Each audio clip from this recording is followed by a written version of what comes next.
What laws were added to the law of Moses in biblical books outside the Torah? And were any laws of the Torah later altered? And does Ezekiel blatantly contradict Moses? Let's dive into it. One of the most obvious differences in the Bible are the prophecies and laws of the New Testament versus those of the Hebrew Bible. This is such a large topic that we'll come back to it many times. Some of the massive differences between these two sections of Scripture include dietary laws, the nature of God's eternal priesthood, and how one is to live their daily lives. For example, are we to offer animal sacrifices, or has one already been offered in a single day for all time? However, the differences sometimes are not so pronounced as moderns might make them out. Even in the Gospels, we see Jesus himself keeping the law of Moses, as well as early Christians in the book of Acts. We'll definitely circle back to this topic in later lessons. Let's now return to the Hebrew Bible and its addendums to the law of Moses. In 1 Chronicles 28, we're told that David and Solomon were given prophetic knowledge regarding how the Mosaic law was to be practiced in the newly constructed temple, the all-important center of Yahweh worship that did not even exist for hundreds of years after Moses is said to have given his law. These were very specific laws, such as the lineages of the individuals who would perform certain tasks in the temple, such as the various instruments that were to be played. Nowhere are these details to be found in the law of Moses, nor were they interpretations of earlier laws. These were brand new laws. Later, we'll further examine how David's changes to the law fit in with the idea of the anointed, quintessential saving lawgiver, a motif that spans from Moses to Elisha to Jesus. But David and Solomon were not the only prophets to mention addendums to the Torah, and some later prophecy would even make alterations. For instance, Isaiah 1:13 and Amos 8:5 speak of new moon celebrations, which are not found in the Torah, which only mentions certain sacrifices to be performed on the new moon. And only the first day of the seventh month was to be the day of solemn rest in the Torah. By the way, the first day of the month in the Hebrews' lunar calendar was always a new moon. Another interesting difference from Torah law is Proverbs 6:31, which says that a thief should repay sevenfold what he has stolen. But the Torah laws regarding repayment were five or fourfold for an ox or a sheep, respectively, but only if the animal was slaughtered. If the animal was found in their possession, the penalty was double. However, the ancients were not as strictly literal with their numbers. Maybe the author of Proverbs 6 simply meant a bunch by sevenfold. Let's consider some definite changes to the law. Ezekiel is an interesting case because he appears to be giving a new law in the model of Moses, but different from Moses's. This is in stark contrast to the vast majority of Hebrew prophets after Moses, which chiefly concerned themselves with exhorting and warning the people to follow Moses's law, or at least general laws of justice that are consistent with Moses. Just as in the account of Exodus about Moses, Ezekiel is speaking to an exiled people, and this time in the 6th century BC, who are being offered a renewed hope in Canaan, but this time many are in Babylon, as well as Egypt. Just as Moses gave the law, so too does Ezekiel. As Moses was given a pattern for the tabernacle, and David and Solomon a pattern for the temple, so does Ezekiel give a pattern for the temple's reconstruction, though a quite different one. And there are some odd differences in Ezekiel's law. In fact, there are so many differences that many early Jewish religious leaders questioned the book's inspiration. Just comparing the two short sections of Ezekiel 45:21-25 and Numbers 28 and 29 will show some of those major differences regarding three great feast meals and sacrifices. The Pesach, or Passover, on the 14th of the month of Nisan, included a bull of purification in Ezekiel. The Torah does not. The Matzot on the 15th to the 21st of Nisan of Ezekiel includes 7 bulls, 7 rams, and no lambs. The Torah says 2 bulls, 1 ram, and 7 lambs, among other differences. And for Sukkot, on the 15th to the 21st of the month, Tishri, Ezekiel requires 7 bulls, 7 rams, and no lambs, while the Torah says the count of the bulls goes from 13 to 7 each day of the feast, 2 rams, and 14 lambs. Ezekiel and the Torah also contain differences between practice for Shabbat, the Sabbath, the 7th day of the week, and for Rosh Chodesh, the first day of the month. For Shabbat, Ezekiel says 6 lambs and a ram, The Torah says 2 lambs and no rams, and there are differences between the grain and oil offering.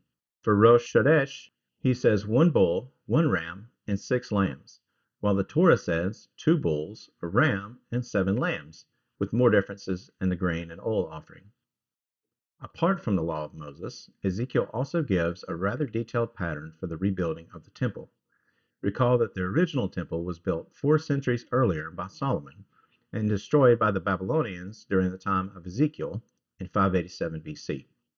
Interestingly, despite the extensive detail given for the construction of Moses' tabernacle, pre-temple, and Ezekiel's temple, the detailed pattern that David gave Solomon for the original temple, built around 957 BC according to the Bible's chronology, is not well recorded in the Bible. And also interestingly, the second temple was in fact built during the time of Ezekiel, but probably not according to the pattern which he gives. Even if it was, it would not keep its form, as it would be altered over the years, even before the massive renovations of Herod. In fact, the second temple, at least initially, was probably not comparable in glory to Solomon's. Many Jews and Christians, especially premillennialists, believe a third temple will be built in the future. Some millennialists even believe in a fourth temple, to be built after the model of Ezekiel. In fact, Haggai himself prophesied that there would be a future temple greater than that of Solomon, and he was prophesying after the start of construction on the second. Interestingly, the glory of the temple would in fact be many times greater than that of Solomon, mainly under the renovations of Herod just before the birth of Jesus. But that temple was not built according to Ezekiel's model either. There are 2 different artistic conceptions of what Ezekiel's temple might look like if built. Also included is a rendering of approximately what Herod's temple would have looked like. The Israel Museum also has a very good model.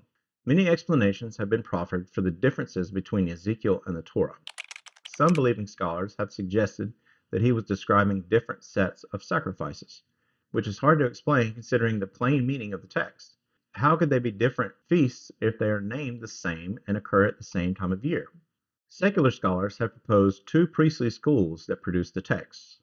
We'll consider evidence for different priestly schools in a later lesson, but the most compelling explanation, to me, is that Ezekiel was intentionally changing the law.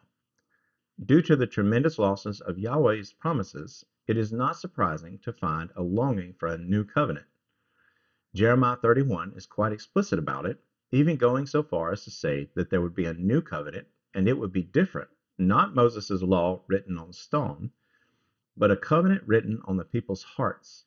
Isaiah speaks twice of a servant who will be, quote unquote, a covenant to the remnant and to the people and a light to the nations, ushering in a new era of salvation and an apportioning of the land, finally.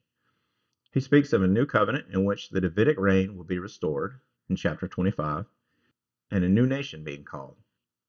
Zechariah, in a poignant metaphor of a prophetic shepherd cleaning out the corrupt shepherds who have broken the covenant, speaks of an annulment of the covenant.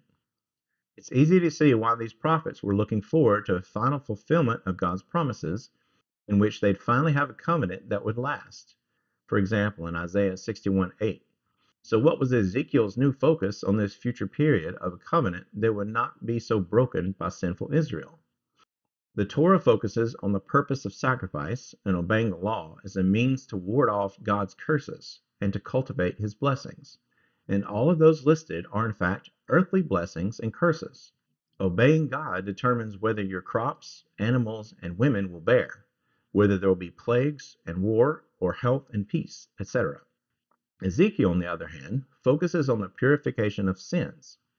Some scholars suggest that Ezekiel's addition of a goat in both Pesach and Sukkot indicates this shift in focus.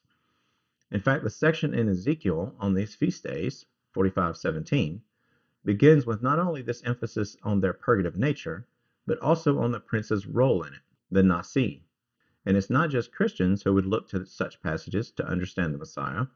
The Jews did so long before the Christians. While there may have been a day of atonement in the Torah, Leviticus 16, later prophets like Zechariah 3:9 from around 520 BC would speak of a specific future day of atonement, the Day of Atonement.